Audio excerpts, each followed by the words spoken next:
Crunch TV ప్రేక్షకులకు శ్రీ దేవీ నవరాత్రి శుభాకాంక్షలు. అయితే దేవీ నవరాత్రుల్లో భాగంగా 9 రోజులకు 9 విశిష్టత ఉంటుంది. అంటే అమ్మవారు 9 అవతారంలో ప్రతిరోజు దర్శనమిస్తుంటారు. అలాగే ఎంగిలిపూల బతుకమ్మ నుంచి మొదలుకొని సద్దుల బతుకమ్మ దాకా కూడా ఒక తెలంగాణలో జరుపుకునే ఒక ప్రత్యేకమైన పండుగ. అందులో భాగంగా మొదటి రోజు అయినటువంటి శ్రీ బాలా త్రిపుర సుందరి రూపంలో అమ్మవారు దర్శనం ఇవ్వడానికి రెడీగా ఉన్నారు. అయితే ఇక్కడ మనం మోతీనగర్లో ఉన్న శ్రీ రాజరాజేశ్వర తల్లి టెంపుల్కి వచ్చాము. మరి అమ్మవారి విశిష్టత ఏందో, బాల త్రిపుర సుందరి అవతారంలో దర్శనం ఎలా ఇస్తున్నారో ఈరోజు తెలుసుకుందాం రండి.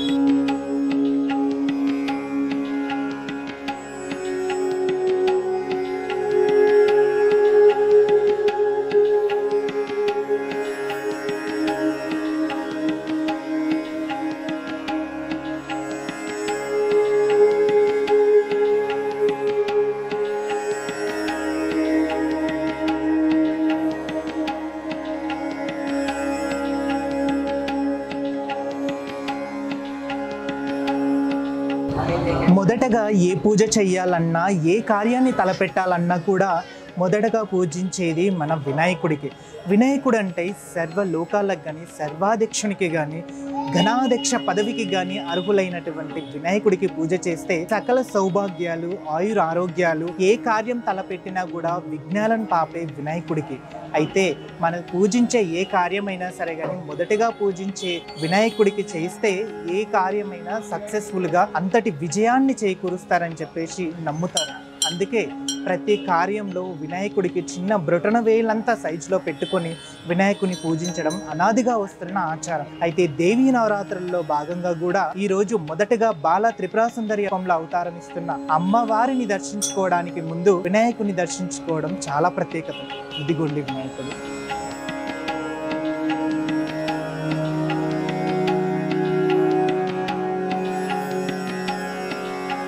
బాల త్రిపుర సుందరి అవతారం అంటేనే బాలలకు, అంటే చిన్న పిల్లల నుంచి అవతారం ఇచ్చే జగజ్జనని జగన్మాత. అయితే ఇక్కడ చూసుకున్నట్టయితే అమ్మవారు ఎంత మహిమాన్వితమైన, ఎంత చక్కగా చిరునవ్వుతో చిన్న పిల్ల రూపంలో అమ్మవారు దర్శనం ఇవ్వడం అనేది చూస్తున్నాం. అయితే ఇక్కడ టెంపుల్ని తీసుకున్నట్టయితే, గుడిని తీసుకున్నట్టయితే చాలా పవిత్రంగా, చాలా పవిత్రతకు ఉంది అనమాట. అనాదిగా వస్తున్న ఆచారాలను తలదన్నేలా అమ్మవారు ఇక్కడ వెలిసినారనేది పూర్వం నమ్మకం. అయితే ఇక్కడ చూసుకున్నట్టయితే అమ్మవారు ఎప్పుడైనా సరే కానీ, ఎక్కడ ఏ గుడిలో చూసినా కూడా అమ్మవారి రూపు కానీ, అమ్మవారి శిల్పం కానీ నలుపు రంగులో కానీ ఇంకా వేరే కలర్లో కానీ ఉండడం చూసాం. అయితే ఇక్కడ అమ్మవారి చూసుకున్నట్టయితే పాలరాతితో చెక్కబడిన శిల్ప రూపంలో అమ్మవారు దర్శనం ఇవ్వడం అనేది ఇక్కడ ప్రత్యేకత. అయితే బాల త్రిపుర సుందరి అవతారాన్ని చూసుకున్నాను. ఈ రోజు మన క్రంచ్ టీవీ ప్రేక్షకులకు అమ్మవారి ఆశీస్సులు మీకు ఎల్లవేళలా ఉండాలని కోరుకుంటున్నాను.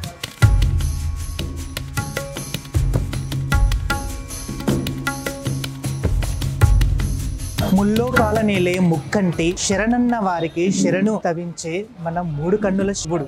అయితే శివుణ్ణి పూజించడం అనేది చాలా పవిత్రం. బోలా శంకరుడికి చెంబడి నీళ్లతో అభిషేకం చేస్తే ఎంతటి వారినైనా సరే కనికరించి వాళ్ళ కష్టాలను తీరుస్తారనేది పురాణాలలో చెప్పుకుంటాం. అయితే ఇక్కడకు శివలింగం అనేది ఒక ప్రత్యేకత ఉంది. ఎన్నో అనాది కాలంగా, ఎన్నో సంవత్సరాల నుంచి కూడా స్వయంభుగా వెలిసిన శ్రీ శివలింగ చరిత్ర ఇది. కోరిన వారికి ఏ వరాలైనా అడిగి ఇచ్చేవారు శివుడు అంటారు. రాజరాజేశ్వరి స్వామి అవతారంలో ఉన్న కొలువుదీరి ఉన్న శివలింగాన్ని ఇప్పుడు ప్రత్యేకంగా చూస్తున్నాం.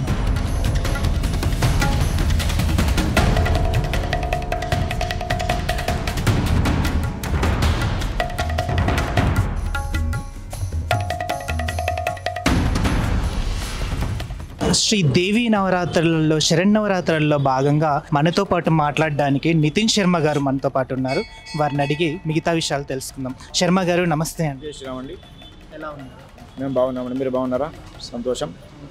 అయితే శరన్నవరాత్రులు అంటే ఏంటి? అసలు శరన్నవరాత్రులు చేయడానికి ప్రత్యేకత ఈ రోజు అమ్మవారు బాల త్రిపుర సుందరి రూపంలో అవతారం ఇస్తున్నారు. అంటే అమ్మవారిని ఎలా కొలుచుకుంటే ఎలాంటి అనుగ్రహం దొరుకుతుంది? ఆశ్వయుజ శుద్ధ పాడ్యమి నుండి ఆశ్వయుజ శుద్ధ దశమి వరకు ఈ శరన్నవరాత్రోత్సవాలు విశేషంగా ఘనంగా జరుపుతూ ఉంటాం మనం భారతదేశంలో అంతటా కూడా. అయితే అమ్మవారు ఈ శరన్నవరాత్రులు అంటే 9 రాత్రులు. ప్రతిరోజు అమ్మవారి విశేషంగా అమ్మవారి అలంకారాలు, అమ్మవారి దర్శనము, అమ్మవారికి అభిషేకము, పూజలు జరుపుతాయి. అమ్మవారికి ఈ నవరాత్రులలో అందరూ కూడాను అభిషేకాలు అర్చనలు చేసుకొని ధరించవలసిందిగా కోరుతున్నాము. తర్వాత అమ్మవారు ప్రతి ఒక్క రోజున ఒక్కొక్క విధ అలంకారాలు ఉంటాయి. మొదలు దుర్గాదేవి, 2 బాలాసుందరి, 3వ గాయత్రి, 4 అన్నపూర్ణ, 5వ రోజు మహాలక్ష్మి, 6వ రోజు సరస్వతి, 7వ రోజు దుర్గాదేవి, 8వ రోజు కాళికాదేవి, 9వ రోజు మహిషాసురమర్దిని, 10వ రోజు రాజరాజేశ్వరిదేవికి అమ్మవారు దర్శనమిస్తారు. అయితే ప్రతిరోజు అమ్మవారు విశేషమే. చాలా మంది రాక్షసులను సంహరించి తర్వాత రాజరాజేశ్వరి అవతారంలో శాంతమై అమ్మవారు మనకు దర్శనమిస్తున్నారు. మొదటి రోజున అమ్మవారు దుర్గాదేవి అలంకారాలు దర్శనమిస్తారు. అమ్మవారు శాంతి స్వరూపిణి, మనకు అన్ని కోరికలు తీరుస్తూ ఉంది. బాలా త్రిపురసుందరి అమ్మవారు వచ్చేసి బాలమాతగా అమ్మవారి కుమారికాదేవి చిన్నపిల్ల. ఇప్పుడు చిన్నపిల్లలు ఎలా ఉంటారు, ఏమి అడిగినా అది ఇస్తుంటారు కదా, అమ్మవారు కూడా అలాగే మీరు కోరుకున్నదల్లా అమ్మవారు మనకి ఇచ్చేస్తుంటారు. ఏదైనా కోరికలు న్యాయబద్ధంగా ఉండాలి. బంగ్లాలు, మెడలు కావాలి, మన కోటేశ్వరులు కావాలంటే వెంట వెంటనే రావు. దానికి కష్టపడాలి. ఏదైనా మన కోరికలో న్యాయబద్ధమైనది, కష్టపడే మార్గం ఉంటే ఆ అమ్మవారు ప్రత్యేకంగా తీరుస్తుంది. 3వ రోజు గాయత్రీదేవి. గాయత్రి మంత్రం అందరికీ తెలుసు. గాయత్రీదేవి 24 అక్షరాలలో 24 అక్షరాలు, 4 వేదాలకి ఇతర శాస్త్రాలకు సంబంధించిన మంత్రము గాయత్రి మంత్రము. అమ్మవారిని ప్రతినిత్యం కొలవడం వల్ల మనకు దేహము మరియు ఆరోగ్యము, మనస్సు, శాంతి, సుఖము అన్ని లభిస్తాయి. తర్వాత వచ్చేసి లలితా త్రిపురసుందరీదేవి, అన్నపూర్ణాదేవి కొలవడం వల్ల మనకు ఎల్లవేళలా ప్రతిరోజు మనం 3 పూటలు భోజనం చేస్తున్నాము. అన్నపూర్ణాదేవిని కొలవడం వల్ల ప్రతిరోజు మనకు అన్నం లభిస్తుంది, అన్నదానం జరుగుతుంది. తర్వాత మహాలక్ష్మీదేవి, లలితాదేవిని కొలవడం వల్ల సకల కోరికలు తీరుతాయి. అమ్మవారు లలితా రూపంలో అందరినీ అనుగ్రహిస్తుంటారు, శాంత స్వరూపిణి.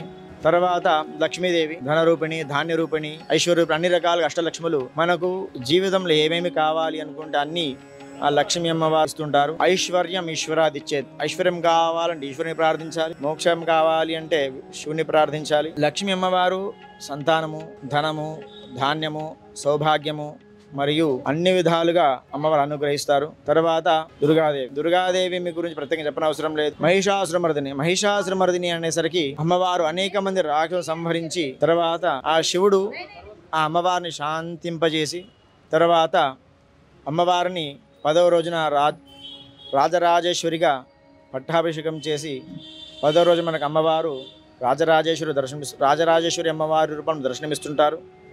కావున ప్రతిరోజు విశేషమే. కాబట్టి ఈ 9 రోజుల పాటు అమ్మవారిని మీరు కాయ, వాచసిక, మానసికంగా స్మరించి కొలిచి అమ్మవారి అనుగ్రహానికి పాత్రులు కావాల్సిందిగా కోరుతున్నాము. ఈ పంతులు గారు పూజా విధానం ఎలా చేసుకోవాలి?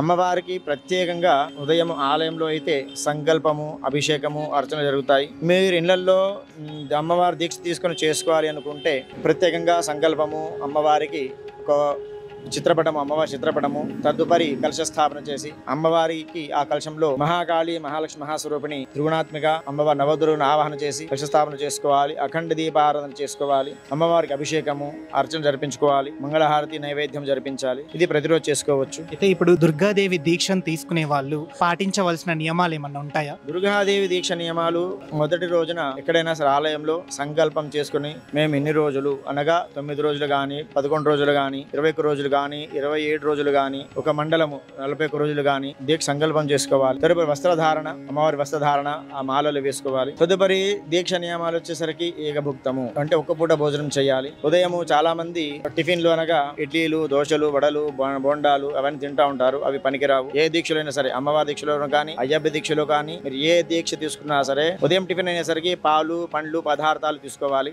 తర్వాత మధ్యాహ్నం ఒక పూట భోజనం చేయాలి. అన్నం, పప్పు లేదా మీకున్న ఇంట్లో చేసిన పిండి వంటలు, దాంట్లో ఎల్లిపాయలు తినరాదు. నైట్ ఒక పాలు, రాత్రిపూట ఒక పాలు కానీ ఏదన్నా పండు కానీ స్వీకరించి ఆ నైటు ఉపహారం చేసి నిద్రించవచ్చు. ఉదయమే అనగా 4 గంటలకు లేచి స్నానం చేసుకుని, మీ కాలకృత్యాలు నేర్చుకుని, స్నానాదులు చేసుకుని, సంధ్యావందనం చేసుకుని, మీ ఇంట్లో అయితే ఇంట్లో లేదా ఆలయంలో వచ్చేసరికి అమ్మవారి దర్శనము, అమ్మవారి సేవ చేసుకోవాలి. ఈ నియమాలలో ఎవరితోనూ కూడాను అపబద్ధం ఆడరాదు, ఎటువంటి పరిస్థితుల్లో కూడాను. తదుపరి ఎవరికి నిందించరాదు, ఎవరికి అనరాదు, కోపగించరాదు. ఈ 9 రోజుల పాటు మీరు దీక్షలన్ని రోజులు కూడాను అమ్మవారి స్మరణ మాత్రం చేస్తూ ఉండాలి. మీకు ఎవరు ఏమన్నా సరే ఈ 9 రోజుల పాటు, 10 రోజుల పాటు కానీ, 11 రోజుల పాటు కానీ, దీక్షలన్ని రోజులు కానీ ఏ దీక్ష తీసుకున్నా సరే ఆ దీక్షలలో ఎవరిని కూడాను దూషించరాదు, ఎవరిని కూడాను ఏమి అనరాదు.